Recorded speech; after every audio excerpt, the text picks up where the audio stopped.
This cemetery in southeast London is where British Muslim families from different backgrounds and ethnicities bury their loved ones. It normally sees 5 burials a week, each grave dug individually. But not anymore. Now, a large trench looking like a mass grave is prepared so each person can be buried with the next plot ready beside them. The pressures are that we've gone from doing around 5 burials a week to 30, and now we've increased it to 50 burials a week as the pandemic and the death rate has increased. The burning question is why the corona pandemic is having such a devastating and disproportionate impact on the British Muslim community and other ethnic and minority communities in this country. Is it because of socioeconomic factors that lead to deprivation and other underlying health issues? Well, partly, yes. But there's also increasing evidence that it's also a question of culture. COVID's disproportionate impact right across all minorities starts with socio-economic factors. Many of them disproportionately work or live in the most at-risk scenarios, the front line of the NHS and care work to public transport and the gig economy.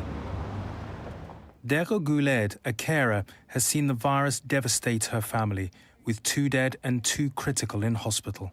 I don't want to really pick up the phone call. You're just constantly worried and you're frightened. Who's next, or what's going to happen again, or who's been taken to hospital.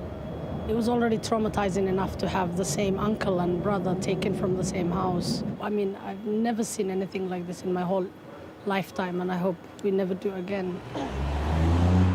London is the epicenter of the corona crisis, and some of its worst-hit boroughs, like here in Brent, are not only the most diverse, but also have high levels of poverty and overcrowding, which can contribute to underlying health issues.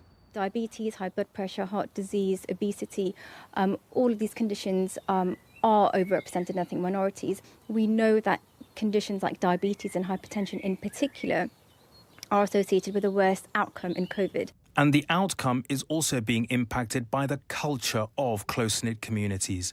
Mohammed Ibrahim is a community leader in Harrow and has lost 8 friends and 2 relatives. Social distancing is alien to us. It's also the fact that we, as families, we visit each other. And we give each other condolences in person sometimes. This affects the data.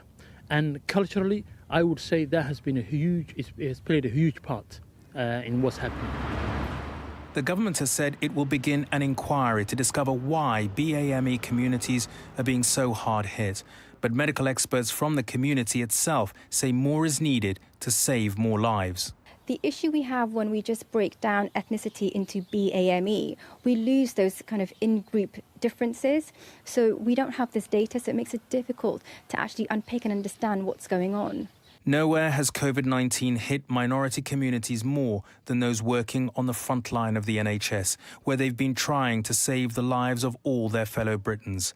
They constitute 2/3 of NHS deaths, and today 2 more doctors lost their lives to the virus. Raghu Omar, News at 10.